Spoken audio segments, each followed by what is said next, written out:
En un mundo lleno de violencia, tristeza y enfermedad, siempre hay una respuesta. Clama a mí y yo te responderé, dice el Creador.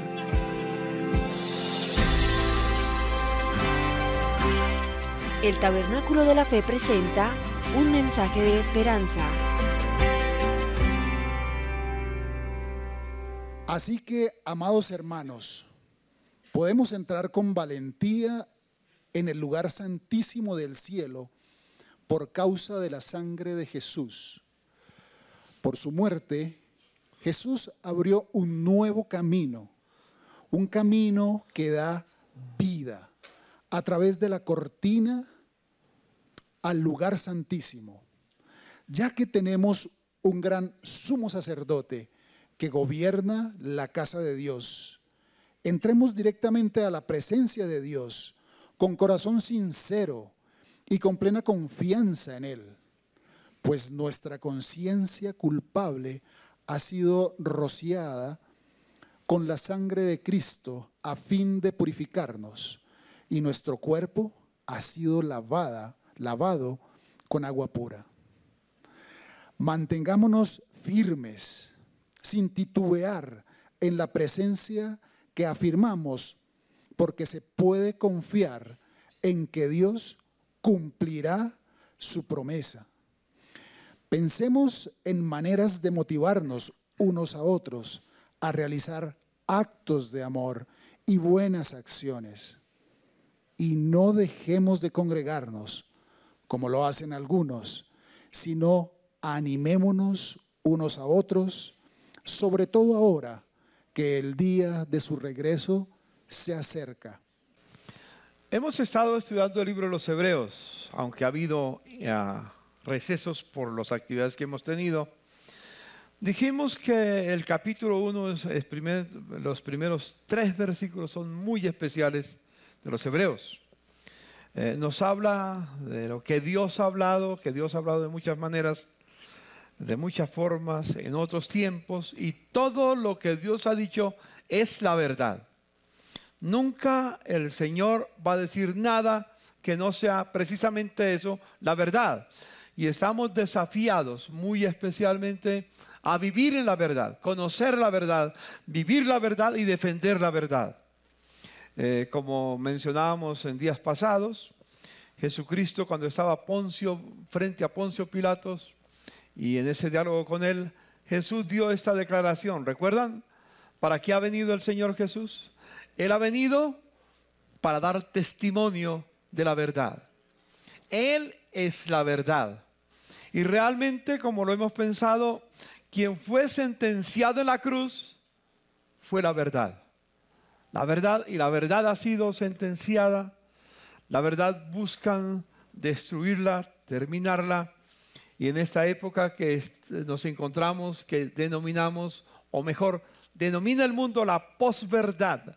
Ya no existe la verdad, y la verdad tiene demasiados componentes que se desdibuja en todo lo que el hombre piensa, y por eso es el tiempo de posverdad. Y luego nos habla del Hijo de Jesús, a quien el Padre constituyó heredero de todo, y hablamos de la herencia que Él ha recibido, de la cual somos partícipes. Y dice no solamente que es heredero de todo, sino que es la causa por la cual existe el universo. Él es la causa. Y luego, al seguir estudiando el pasaje, descubrimos un tercer aspecto, que Él es el resplandor de la gloria de Dios. Y luego, en otro aspecto más, es la misma imagen de su sustancia.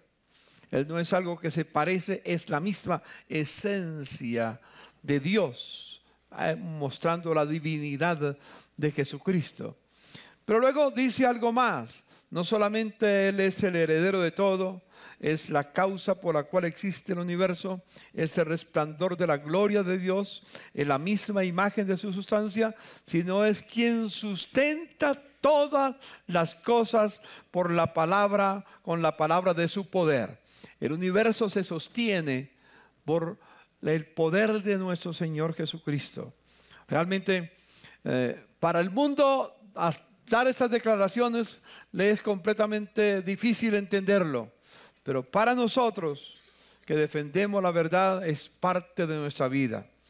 Y luego dice que él, voy a dejar el próximo paso para referirme ahora, dice otro aspecto más, que el mismo Padre le dijo a Jesús, siéntate a mi diestra hasta que ponga a tus enemigos por estrado de tus pies. Hablamos de todo eso y voy a enfatizar el otro punto. ¿Quién hizo o efectuó la purificación de nuestros pecados? Y voy a hablar, ampliando un poco más de lo que hemos hablado estos días, de lo que es el que Jesús haya llevado en la cruz del Calvario la purificación de nuestros pecados para restaurar lo que se había perdido, principalmente la comunión del hombre con Dios.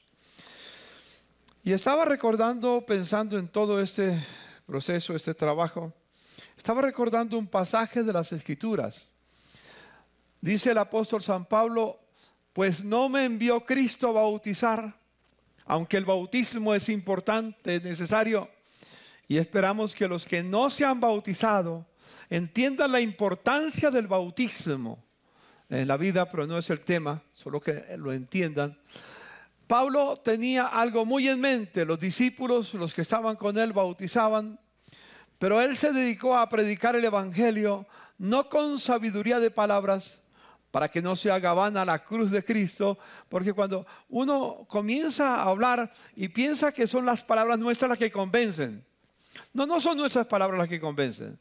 Lo que Santiago nos compartía no era su palabra, es la palabra del Señor, una forma diferente, pero es la palabra de Dios. Y esa es la que toca, esa es la que convence, esa es la que transforma la palabra del Señor.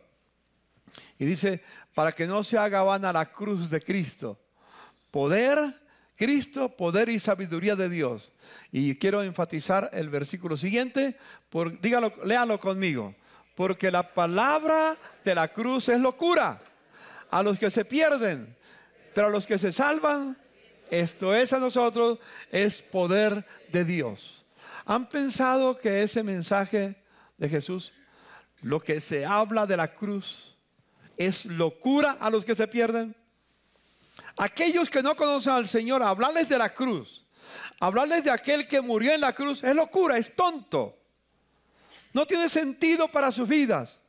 Pero para aquellos que hemos entendido que por la gracia de Dios, el Padre quiso revelarnos a nosotros, por su Espíritu Santo, el poder de la cruz, para nosotros no es locura. Para nosotros es el poder de Dios, para salvación, para vida eterna. Para unos es locura, para otros es el poder de Dios. ¿Qué es la cruz para ti? Mire a su hermano y dígale, ¿qué es la cruz para ti? La cruz es, dígale, la cruz es el poder de Dios. La cruz es el poder de Dios, porque somos salvos. Por eso es que nosotros hemos sido salvos. Quisiera mencionar un punto de reflexión que seguimos ahondando en el tema los miércoles en la noche, en el centro de pensamiento, que esperamos que en el camino muchos se animen a participar. Pero en el centro de pensamiento y liderazgo hemos estado profundizando en el tema, pero quiero decir en primer lugar que en la cruz Dios reveló en primer lugar la pecaminosidad del hombre. Todos somos pecadores, no hay nadie. Yo sé que muchos de ustedes se creían buena gente hasta que descubrieron que eran pecadores y por eso vinieron a Cristo. Si alguien no ha descubierto que es pecador, no entiende el Evangelio todavía. La cruz revela la pecaminosidad del hombre. Así que si tú te has creído lo que Rousseau decía años atrás, que el hombre nace bueno, pero que son las circunstancias las que lo vuelven malo. No son las circunstancias las que vuelven malo al hombre. El hombre es malo por naturaleza. Todos somos malos por naturaleza. Y no esperamos que el mal árbol dé buenos frutos. El árbol se conoce por los frutos. Y como digo, como hemos dicho y otros lo han dicho, no somos pecadores porque pecamos. Pecamos porque somos pecadores. Dígale a su hermano, yo no soy pecador porque he pecado. Yo peco porque soy pecador. ¿Lo repetimos? A ver si se nos graba un momento. A ver, no somos pecadores porque pecamos. Pecamos porque somos pecadores. Ahora, una pregunta. ¿Cuántos de ustedes han pecado en la vida? Levanten la mano los pecadores. Levanten la mano. Algunos no levantan la mano porque les da pena decir que son pecadores. Pero confiéselo, levante la mano y diga, yo he sido pecador, yo he sido pecador. Somos pecadores o hemos pecado y no es eso lo que nos hace pecadores. Hemos pecado ¿por qué? Por naturaleza. Como dice en Génesis capítulo 6, y vio Dios que la tendencia del corazón del hombre era hacia el mal desde el principio, desde su juventud. Y como David lo expresó en otras palabras, en maldad he sido formado y en pecado me concibió mi madre. Somos pecadores. Escuche, voy a decir algo que tal vez no se va a entender mucho, pero cuando lo examina, somos pecadores aún antes de nacer. ¿Sabías eso? Que antes de que tú cometieras pecado ya eras pecador. Y nacimos con esa naturaleza pecaminosa. Y como dice el apóstol Pablo, la paga del pecado es muerte. No hay ninguno de nosotros que merezcamos la vida. Nadie merece la vida. Todo lo que todos nosotros merecemos es la muerte, es el infierno. No hay nadie que nazca mereciendo el cielo. Esto ofende. Ofende a aquellos que se creen puros, santos, limpios. Y que piensan que ellos son los que merecen, que si Cristo murió por ellos, o mejor, no creen en la necesidad de que Cristo haya muerto por ellos porque son buenos. Es el engaño satánico en el corazón de los hombres. En el libro de Romanos, capítulo 7, nos dice algo muy especial. Porque lo que hago no lo entiendo, pues no hago lo que quiero, sino lo que aborrezco, eso hago. Esa es la condición humana. Hay cosas que queremos hacer, pero no podemos hacerlas. No es que no las hacemos, es que no podemos hacerlas. Y hay cosas que no queremos hacer. Y como diría Santiago, la embarramos. Lo hacemos. Sigue diciendo, si lo que no quiero esto hago, apruebo que la ley de Dios es buena. De manera que ya no soy yo quien hace aquello, sino el pecado que mora en mí. ¿Qué habita en el corazón del ser humano? El pecado se convirtió en aquello que toma posesión de nosotros. El ser humano se convirtió o llegó a ser mejor la morada del pecado. Dios no nos creó para ser morada del pecado. Pero por causa de la caída, y de eso veremos en otra oportunidad, lo hemos hablado, por causa de lo que llamamos la caída, por la desobediencia de Adán y de Eva, el pecado vino y tomó posesión en nuestra vida.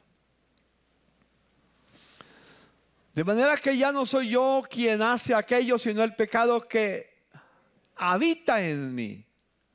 Yo sé que en mí, Pablo lo confiesa, yo sé que en mí, esto es en mi carne, no mora el bien, porque el querer el bien está en mí, pero no el hacerlo. Yo no quiero hacer el mal, pero lo hago. Porque no hago el bien que quiero, sino el mal que no quiero, ese hago. Y si hago lo que no quiero, ya no lo hago yo, sino el pecado que habita en mí. Así que queriendo yo hacer el bien, hallo esta ley, que el mal está en mí. No sé si ustedes creen la verdad, esa es la verdad. No son palabras de Pablo. Pablo estaba diciendo no lo que él siente, lo que él piensa. Pablo está confesando la verdad. Esa es la realidad de cada ser humano en la tierra.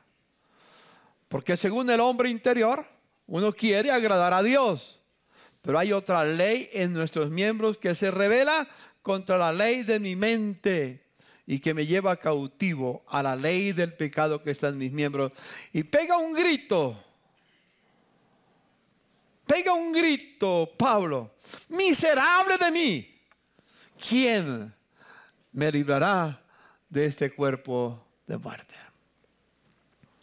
O sea, si alguna vez usted ha pegado ese grito, yo lo he pegado muchas veces. ¿Por qué descubro en mí? Y esto lo está diciendo no un inconverso. ¿Quién lo está diciendo? ¿Y quién era Pablo? Está contando su experiencia. Él se creía puro. Él se creía fariseo de fariseos. Es decir, hoy en día la palabra fariseo suena mal. En los tiempos de Jesús era caché. Era la crema innata. Más que senador, más que miembro de la Corte Suprema de Justicia, más que magistrado, era ser fariseo. Así que no hay nadie que pueda decir yo estoy libre. Así como clamó David: crea en mí, oh Dios, un corazón recto y renueva un espíritu recto dentro de mí. Pablo grita desesperadamente cuando descubre la realidad de su vida. Grita y dice: miserable de mí. ¿Alguno de ustedes delante de Dios se ha considerado un miserable? Nuestra cultura no lo permite. Porque nuestra cultura nos habla de que todos somos buenos, de que todos somos hijos de Dios y que merecemos el cielo. No, ninguno merece el cielo, ninguno merecemos el cielo. Merecemos el infierno solamente. Pero cuando Cristo murió en la cruz del Calvario, nos dio vida, nos perdonó y nos hizo sus hijos. Y hoy somos herederos de la vida eterna. No por lo que somos, por lo que Él hizo en la cruz. Puede ser que para algunos de ustedes todavía esto sea locura. Espero que no. Porque si es locura para ti todavía, quiere decir que no te has convertido. ¿Es locura para quiénes? Para los que se pierden. Pregúntele a su hermano, dígale: hermano, ¿todavía esto es locura para ti? Yo sé que esto es el tema, ese es parte de lo que trabajamos, debemos trabajar en la escuela de pensamiento, en el centro de pensamiento. Descubrir la verdad, aunque nos duela. Descubrir la verdad, aunque nos cause terror. Descubrir la verdad. Lo primero que revela la cruz de Cristo, la pecaminosidad humana. La segunda cosa que revela la cruz de Cristo es el valor con el cual Dios considera al ser humano. El ser humano no es un animal evolucionado. El ser humano no es materia, energía, tiempo y azar. No. El ser humano fue creado a la imagen de Dios. Era la corona de la creación. Y a Dios le dolió que la corona de la creación llegara a esa condición de merecer no la comunión con Él, sino el infierno. Y Dios nos amó tanto que envió a su Hijo Jesús a morir en la cruz del Calvario. La cruz revela no solo la pecaminosidad del hombre, sino el amor de Dios por la raza humana. Por eso Cristo vino a morir en la cruz. La cruz es un mensaje de amor, de redención, de restauración. La cruz es la única esperanza. Yo sigo esperando que algún día Dios nos dé el entendimiento o descubrir el momento de cómo iluminar esa cruz en el próximo edificio que tenemos. Lo he dicho, porque yo quisiera que el barrio entero entendiera, no el símbolo tradicional de la cruz, sino que la cruz es el faro de amor que ilumina a la humanidad y le da esperanza. Entonces espero que entendamos que la cruz no es un amuleto para llevar que nos guarde del mal, ¿sí? O un amuleto o un objeto de lujo. No, es un faro que nos habla del amor de Dios.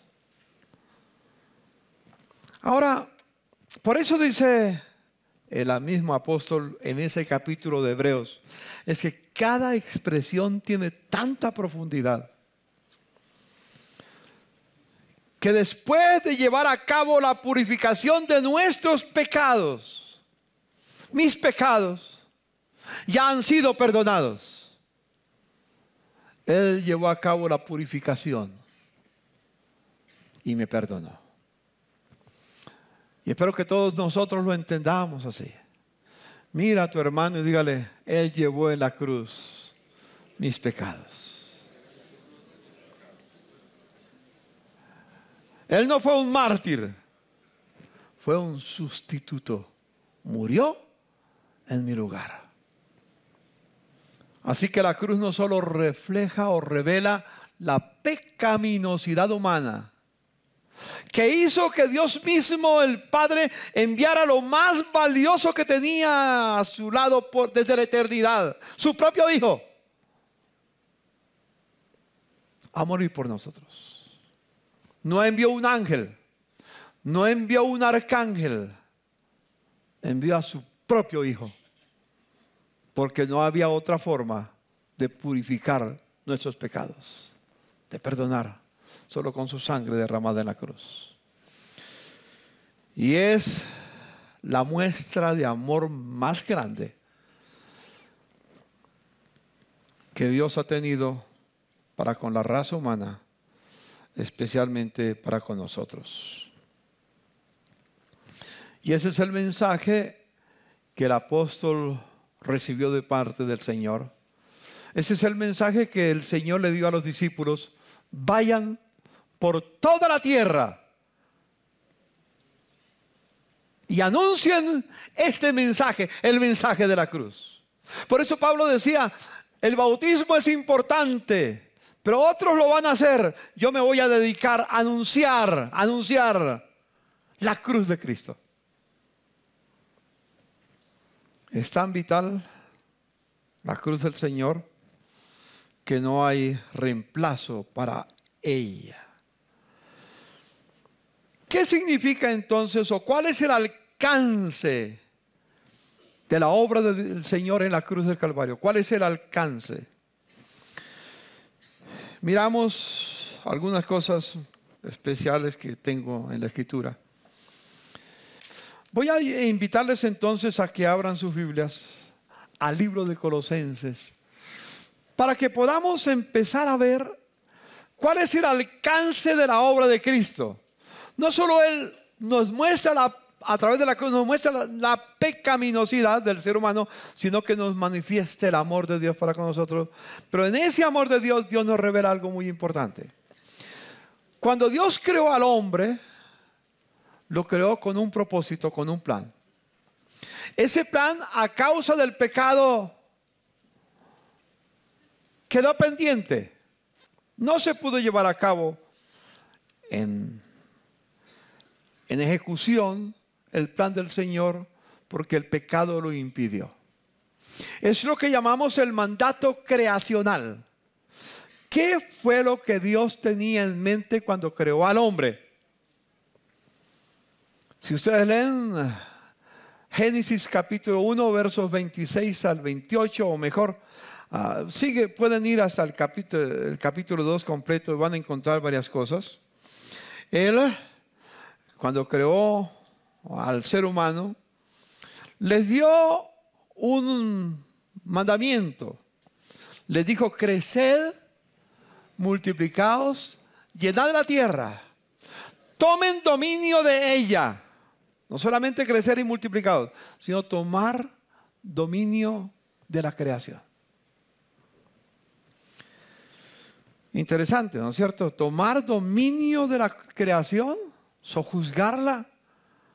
Todo estaba sujeto. El hombre podía descubrir toda la riqueza que ha estado en la creación, y hay mucho por descubrir todavía.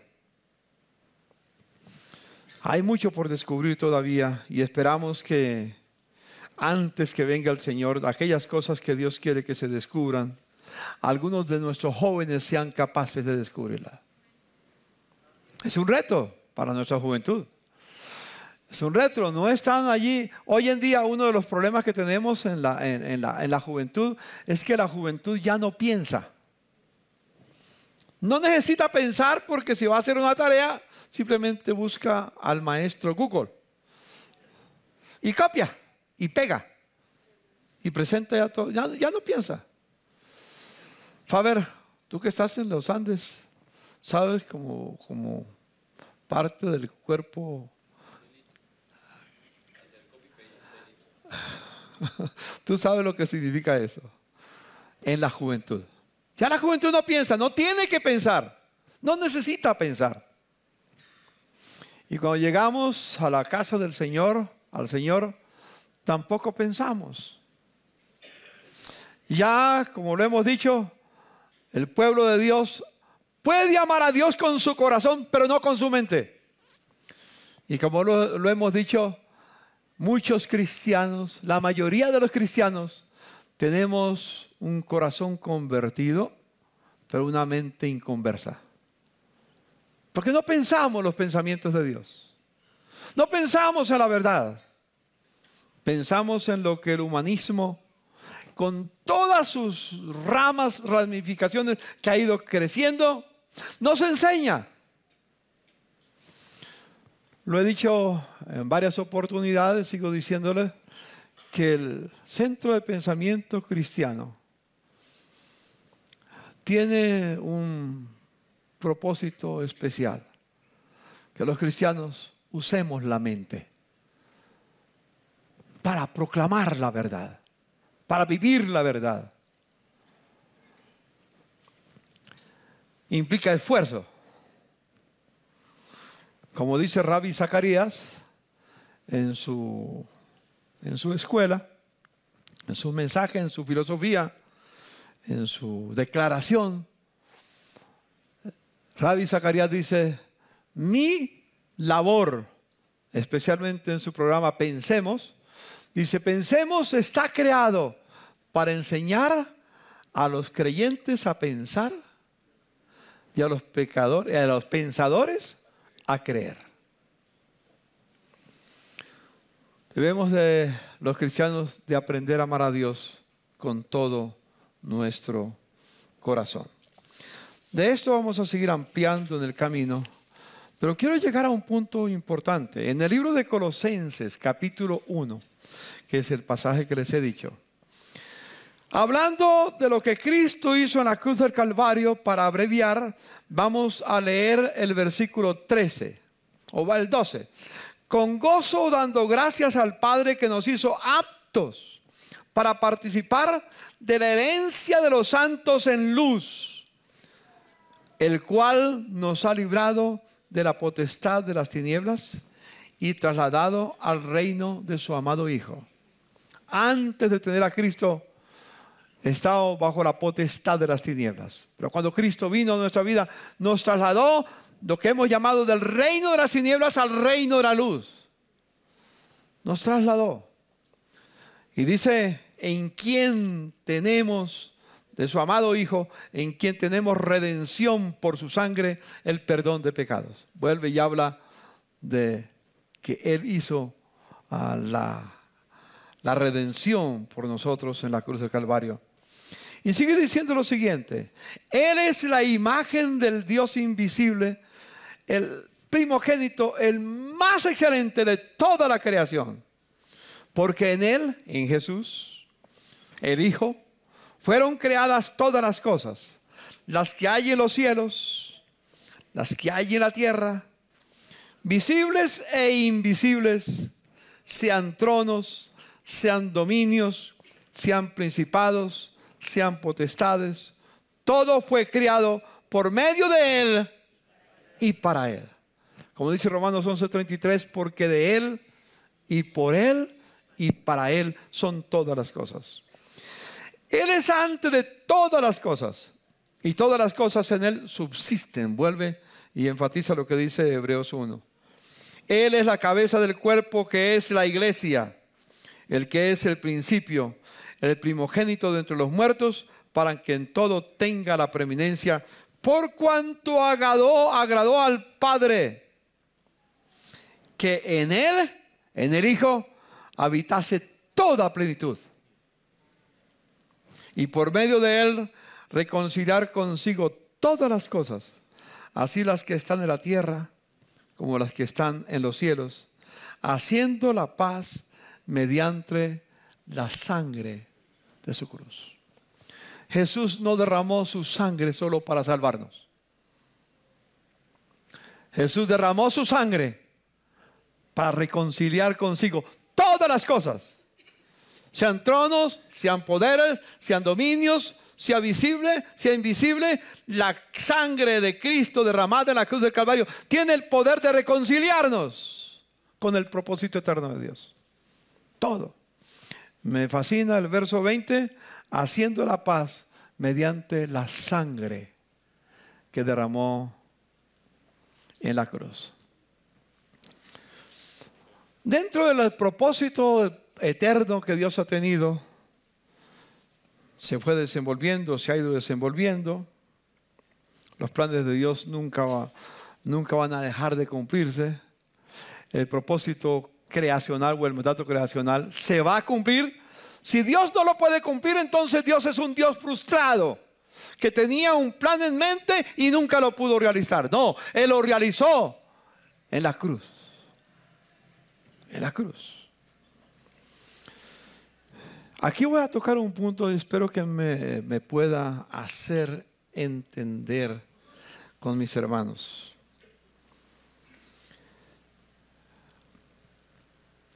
En el Salmo 2, que ha sido parte de nuestra meditación en los últimos días, en los últimos tiempos, el Padre le hace una promesa al Hijo. ¿Se acuerdan cuál es la promesa? ¿Cuántos se acuerdan? Levanten la mano los que se acuerdan. ¿No se acuerdan? Léanse el Salmo 2. El Salmo 2, la promesa que encontramos aquí, le dice el Padre a su Hijo: pídeme y yo te daré por herencia a las naciones. Y podemos hablar de las naciones mucho, hay mucho en la Escritura hablar de las naciones. ¿Cuándo va a ser eso? ¿Cuando Jesús regrese y estemos en el cielo o antes de que regrese? Antes que regrese. El Padre le ofreció a su Hijo las naciones, con todo lo que incluyen las naciones, con sus poderes. Dijéramos sencillamente, para resumirlo en el lenguaje moderno, le ofreció al Señor, a Jesús, la nación con toda su riqueza. Y hablemos de la parte política. Alguien que va a decir: otra vez el pastor se va a meter en política. No, no soy yo, es la palabra. ¿A quién le entregó Dios las naciones? Voy a decir una palabra que puede ser ofensiva para algunos. Se la entregó al marxismo, leninismo hegeliano. Se la entregó al capitalismo. No. Se la entregó a su Hijo. Pídeme y yo te daré por herencia a las naciones. Si hablamos de un punto central, el ejecutivo le pertenece al Señor. Los gobernantes, como menciona en Deuteronomio capítulo 17, verso 14 en adelante, o capítulo 14, verso 17, no sé exactamente, pero es uno de los dos. Capítulo 14, verso 17 creo que es en adelante. Le dice al gobernante, cuando tengas un rey, cuando tengas un presidente, cuando tengas una persona en el ejecutivo que gobierne, este deberá leer todos los días de su vida las leyes que yo he escrito,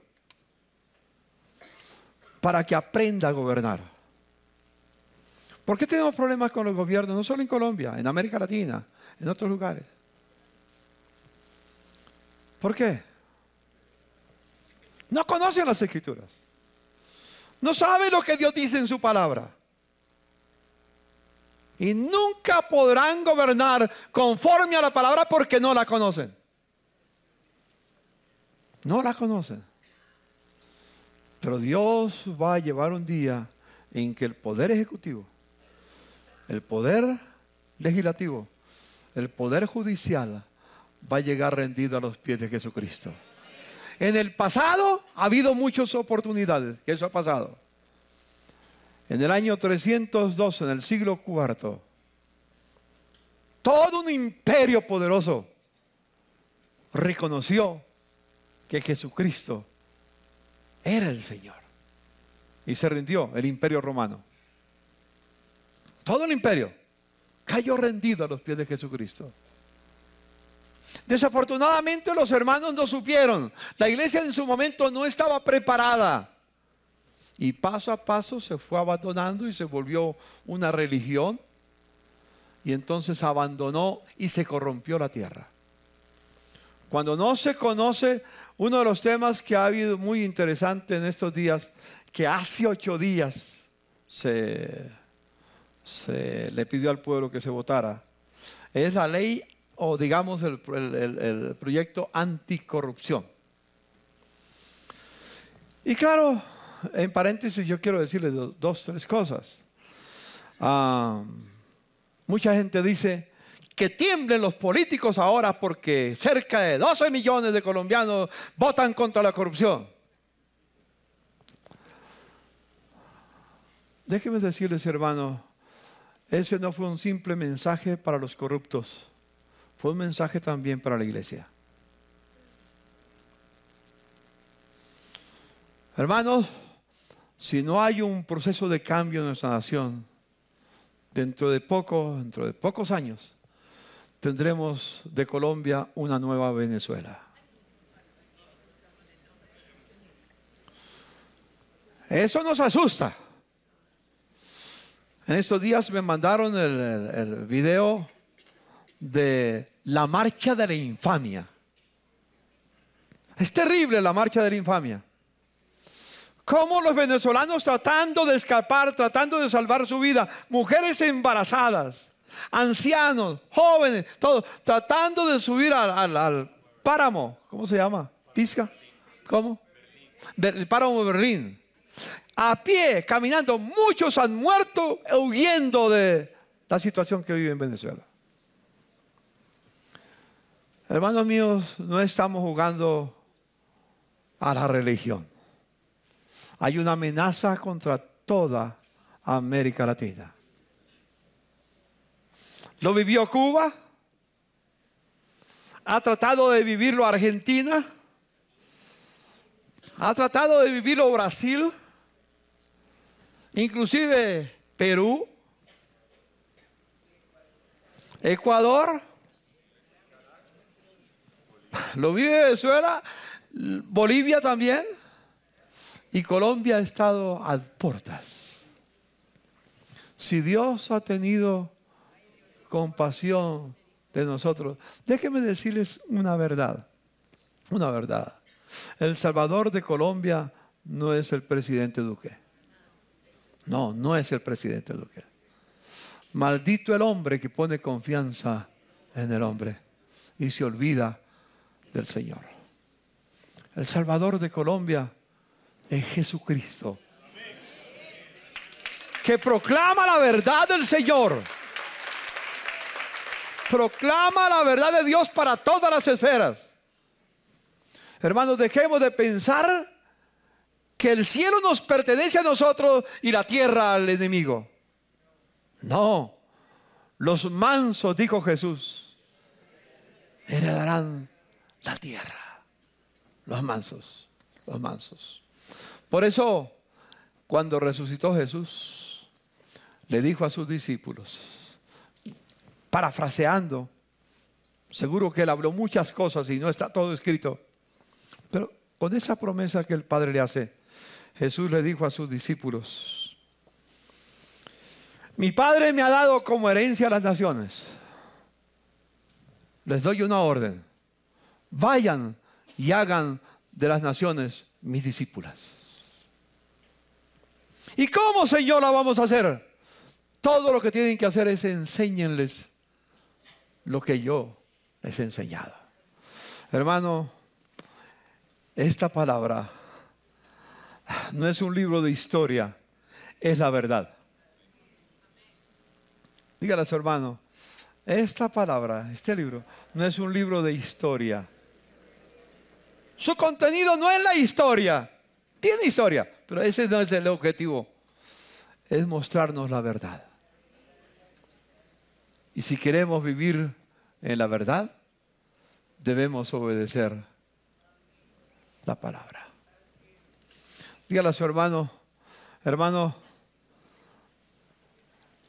Dios no solo nos da la verdad para que la conozcamos, sino para que la vivamos.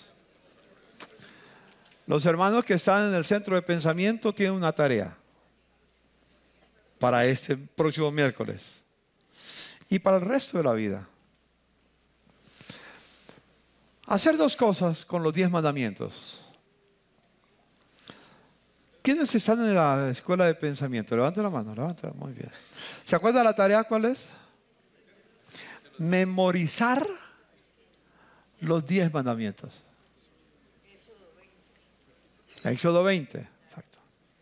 La mayoría de los cristianos, Santi, vaya a cualquier congregación y pídale a los hermanos que le repitan de memoria los 10 mandamientos. Eso ya no es parte de la vida. Porque la gente dice que somos salvos por gracia, no por la ley.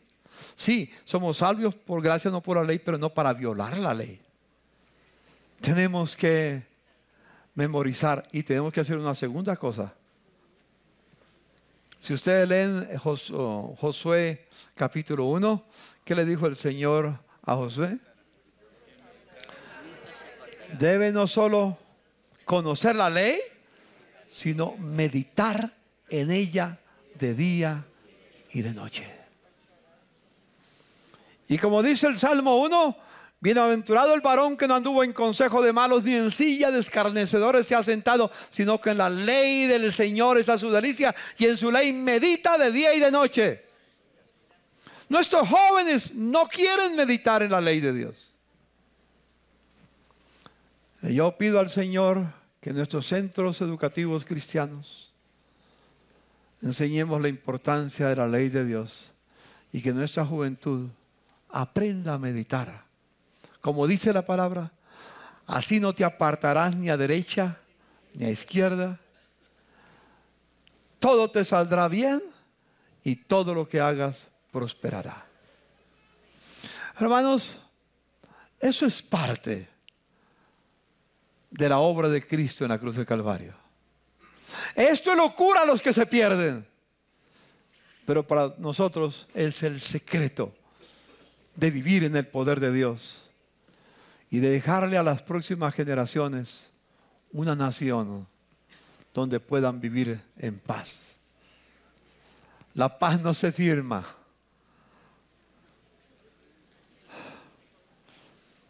La paz se encuentra cuando decidimos hacer la voluntad de Dios. Cuando decidimos vivir en el Señor. Hay mucho para meditar en la palabra, en lo que aconteció en la cruz del Calvario. Y termino con esto. Dice Apocalipsis 1, 5 y 6. Y el capítulo 5, versículo 10. Que por su sangre Dios nos hizo reyes y sacerdotes. Como sacerdotes, adoramos a Dios, reconocemos a Dios. Y muchas veces eso lo hemos hecho bien. No siempre, pero está bien. Como sacerdotes, aprendemos a vivir en comunión con Dios. Pero como reyes, aprendemos cómo vivir la vida cristiana en la tierra. ¿Qué hace un rey? Gobierna. Dígale a su hermano, ¿qué hace un rey? Gobierna, gobierna. ¿Qué hace un sacerdote? Adora. Adora. Implica mediación, pero principalmente adora. Adoramos a Dios y gobernaremos sobre la tierra. Preparémonos para los nuevos días que vienen. Prepárense. Oremos por nuestros jóvenes, por nuestros hijos, que se levanten con la mente, como dice la Escritura, el hombre fue creado para dominar, para gobernar, para administrar, para sojuzgar la creación. No para juzgar al prójimo, no para dominar al prójimo, porque la corrupción de la palabra de Dios nos lleva a gobernar sobre el otro. El marido piensa que tiene la autoridad sobre la mujer y entonces ella tiene que obedecerle como una esclava. No tiene nada que ver con la palabra que usamos o que se usa hoy en día en el español, que las mujeres se sujeten a sus maridos. Eso no quiere decir. Sujetarse quiere decir honrarlo. Por eso dice al final del capítulo 5 de Efesios, el hombre debe amar a su mujer como a sí mismo y la mujer respete, viva en armonía con su esposo.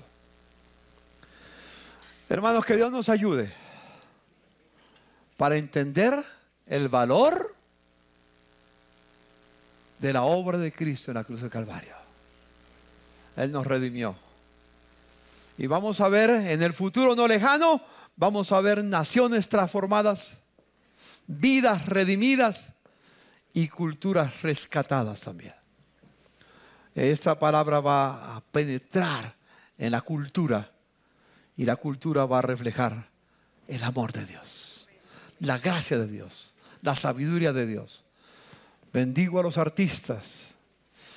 Tienen una vocación, tienen un llamado muy sagrado. No es el llamado a entretener a la audiencia, es el llamado a compartir la verdad de Dios a través del mensaje que da. Señor, te damos gracias por tu verdad y por tu amor. Y decimos a ti sea la gloria. Permítenos seguir pensando en los alcances de la redención. Ya sabemos los alcances del pecado. Pero Señor, queremos conocer los alcances, la profundidad de la redención. A ti sea la gloria en el nombre de Jesús. Amén. Amén.